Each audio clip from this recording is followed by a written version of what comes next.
My students, you may have come from the different educational background, maybe from science, engineering, or other technical fields, including medical, or even from the background of humanities subjects like other than history. So you are having a lot of queries about the subject first. So here I am just starting from the scratch. What is the subject? What is the basic essence of the subject? Whether this subject is suited to you or not. Because students from particularly science and technical education background field used to pose a very common question. Sir, I am from engineering, I am from science. Can I offer history as my optional subject? First of all, this is applicable almost to all the social sciences, particularly in history. Actually,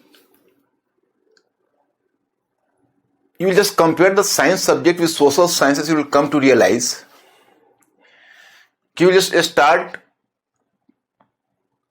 to prepare the science subject in post-graduation.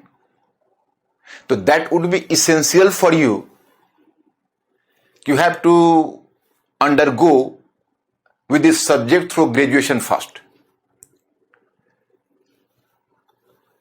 Because if you will not cross the phase of graduation, it is very unlikely situation you will acquire the sufficient knowledge to perceive the subject in totality in post-graduation.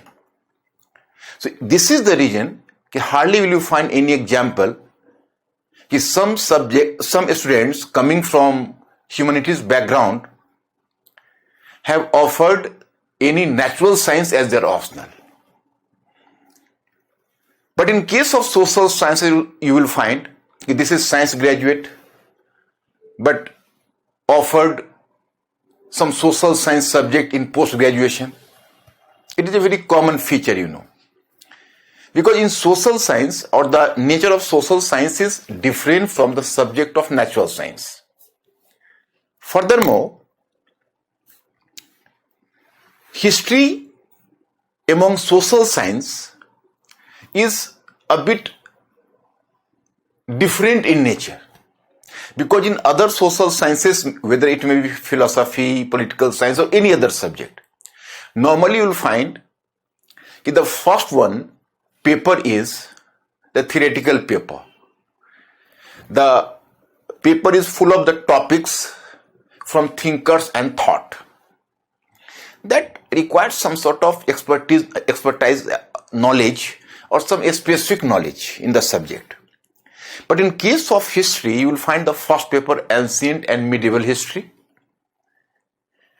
Although some challenge in the map paper or the map questions which I will discuss with you. But if you have developed a specific methodology for answering the map questions or plot the different places in a map, you will feel comfortable even in this part of the subject. Now, in what way history may be beneficial for you if you are coming from the science and engineering background or any technical education background? I have to share my experience with you in this subject. Throughout my career, which has now crossed nearly 27 years, among my successful students, I can have the larger list of the students who are coming from the science and technical background than the students from humanities background. And history is such an evergreen subject right from the time of Satyendranath Tagore and Subhash Chandra Bose, the subject has remained to be popular in civil services examination. Even presently, this is a very, or you can say one of the most liked subjects among social sciences.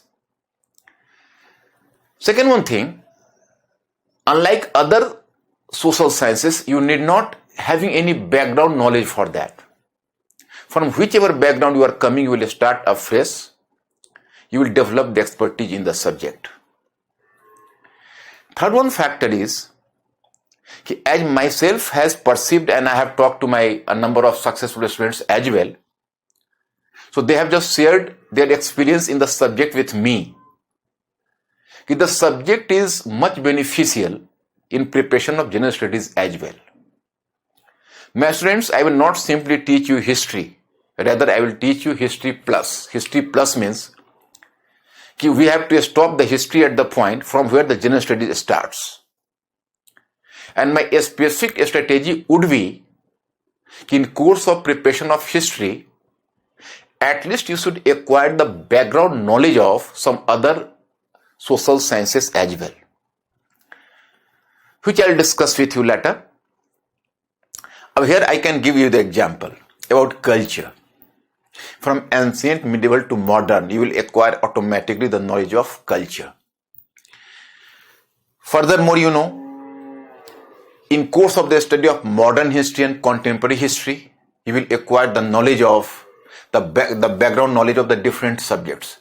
The same would happen in case of the world history. But first of all, whenever you have to calculate the value of subject as helpful behind the GS papers, so here you have to calculate both the direct contribution of the subject and the indirect contribution of the subject. If you are going to count simply direct contribution, then you can count nearly 132 marks or 134 marks. 100 marks directly in mains paper first, which consists of 250 marks. The 100 marks are formed by the subject or the history part of the subject or the paper. Likewise, if you will calculate in prelims paper, in prelims paper you find in GS paper total 200 marks. And number of the questions in history is nearly 16-17 history and culture. If we are taking the standard of the previous to previous year, the number of questions even reached up to 22. But if I am taking it as an exception, so 16 to 17 questions history and culture are just the rules.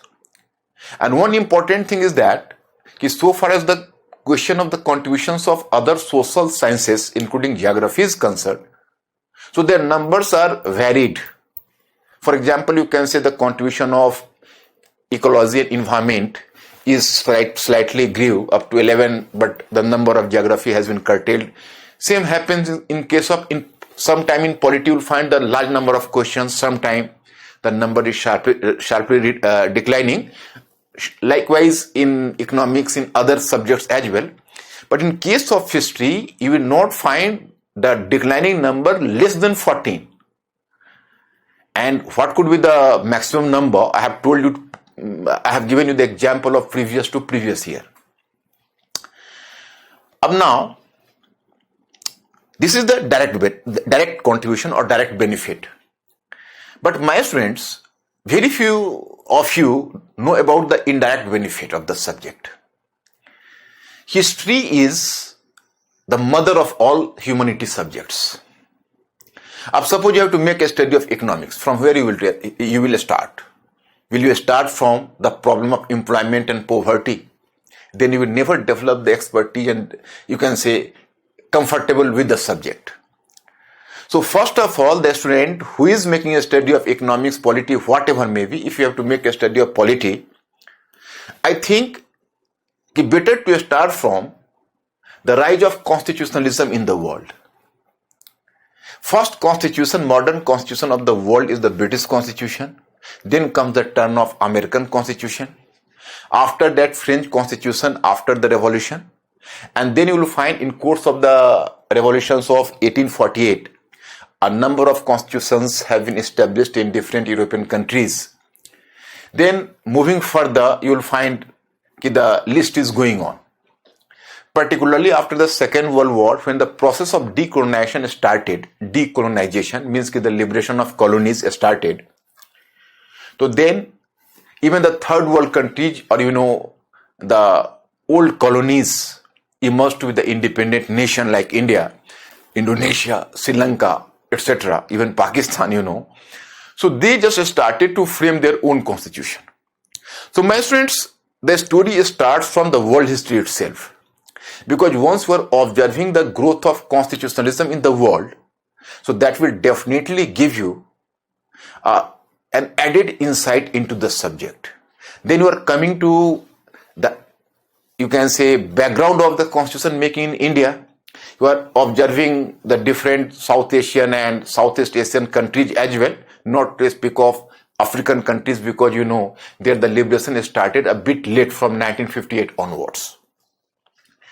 So this is the case, So the Constituent Assembly, you are just observing in course of the study of contemporary modern history, or you can say modern history itself. Then after framing of the Constitution, as in optional paper you have to cover up to 1964, but in general studies paper a bit more. So I just suggest you don't stop up to 1964. Rather, I will make you cross even 1970s and reach up to 1980, as it is going to be much beneficial for you in general studies.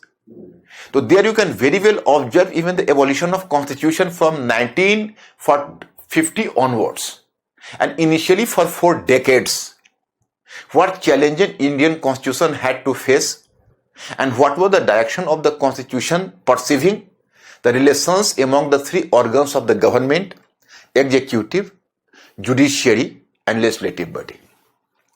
So definitely after that, then you are moving from one to one topic like CAG, like parliament, like executive. So that would be the proper justice to the subject. It's my own perception. The same happens in case of economics as well. For example, there is the question of the economics. Once again, you will just going across the world history. In case of world history, you will naturally observe the rise of capitalism in the world from 17th century onwards, which is known as the commercial phase of capitalism. Then in the end of 18th and in the beginning of 19th century, you will confront industrial revolution in Britain. What was the background behind the rise of industrial revolution in Britain? Then going across further, you just move to other European countries. There was the expansion of the industrialization. That is the part of your topic. You have to do nothing. So, rise of capitalism from there.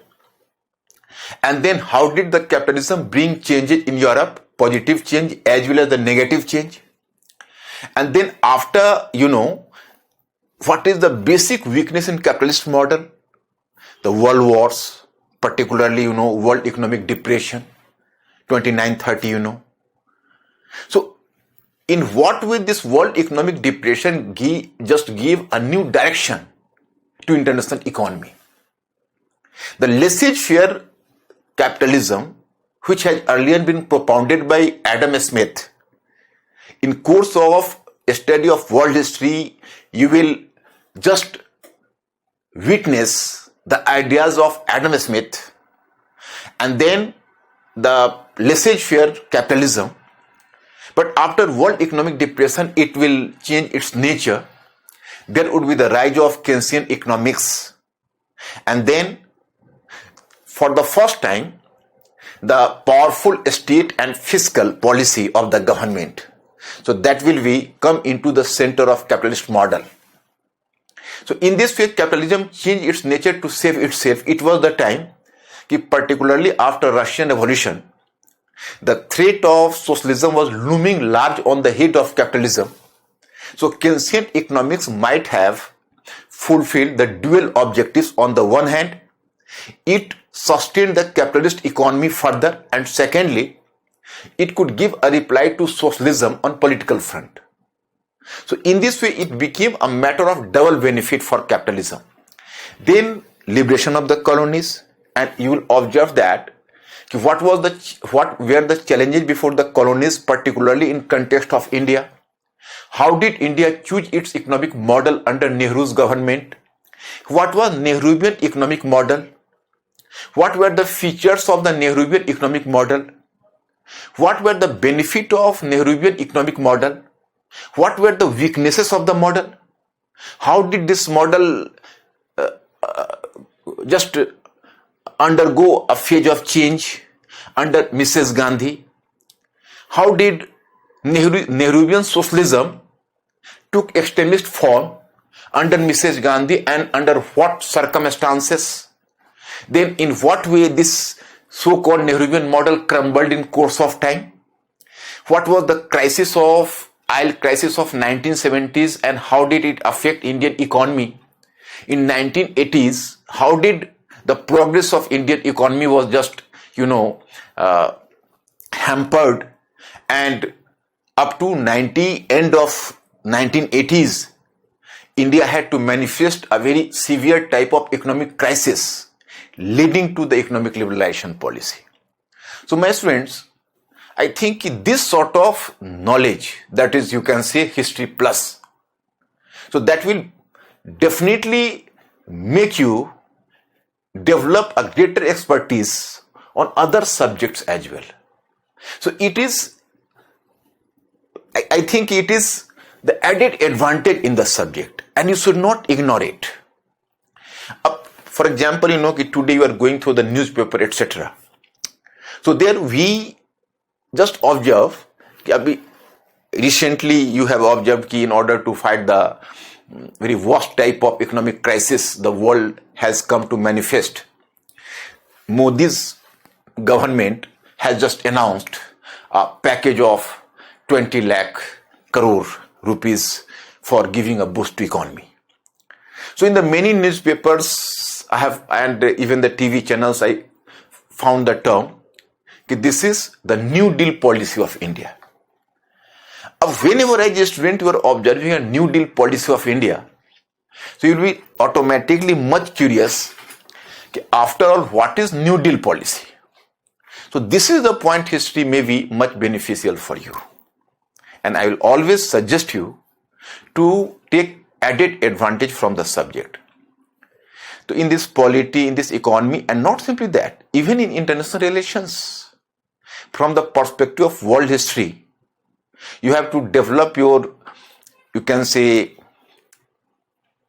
insight into the issues of international relations as well. For example, in your history subject in the world history, you are supposed to strike the topic up to 2001. And presently this is the 2020. So I think you people have to cross the next 2 decades to touch the latest current of international relations. So that will be a very exciting experience for you. And I will definitely prefer to give you such type of excitement. Here I have to formulated some study material for both those students who are coming from history optional as well as the general studies, because as these topics are gateway to the knowledge of other subjects, so I have recommended to all students to go through the topics through diagram from 1970s to the present era, including the impact of COVID-19 on the world or international relations, international economy, international constitutionalism, or the nature of the state. So I have formulated the topic and I am excited enough to give you the specific knowledge in the topic. My students, in social sciences, simply this is not important what you read. It is equally important how to read. And questions are not direct in the nature. When students normally start the preparation, so they are just working under this ambitious project and ambitious plan.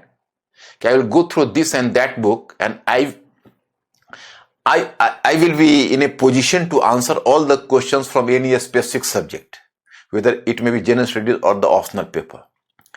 But there is the one bitter truth, or not simply bitter truth for me, it is an exciting truth. Directly questions are not formulated from the books itself. Between the books as well as the question or the examination paper, there should be some mediation of your mind. Either you are taking the, you can say, knowledge from the books, and you are adding the knowledge further through your, you can say, intellectual fermentation, and then you can reformulate your knowledge according to the demand of the question. So hardly will you find any question you can take directly from the books and place the questions on the paper. So that's why, my students, I am just suggesting you to have patience, and bits by bits you will come to know about the nature of the humanities subject themselves. Now I am coming to history. It's my suggestion. Even if you are going through too many books, too many sources, that is not beneficial. Here on my app, I will just give you the certain knowledge about the NCERT books as well. From time to time, I will give you the book review as well. But that will be the supplementary knowledge. My first objective is to make you formulate a very systematic ideas about the changes in history. If someone is going to ask you, every subject is having some basic essence, what is the basic essence of the subject? You will simply reply that the basic essence of the subject history is the knowledge of change. And dear students, I will prefer, because you are coming from very good background, you are very laborious, very, you can say, a man of commitment. So I can hope that whenever I just provide you the knowledge systematically, you will just get the maximum benefit from this knowledge. Now, I am starting from the scratch. This is the basic things I have discussed with you, but a lot of secrets are still awaiting. And whenever you are moving from topic to topic, the things would be more clear to you. So in course of moving further, I will satisfy some other queries as well. Now come to the subject as a history, and we are going to start from the scratch. So it hardly matters whatever background you are coming, you have to start afresh. So now be ready, one by one I am moving.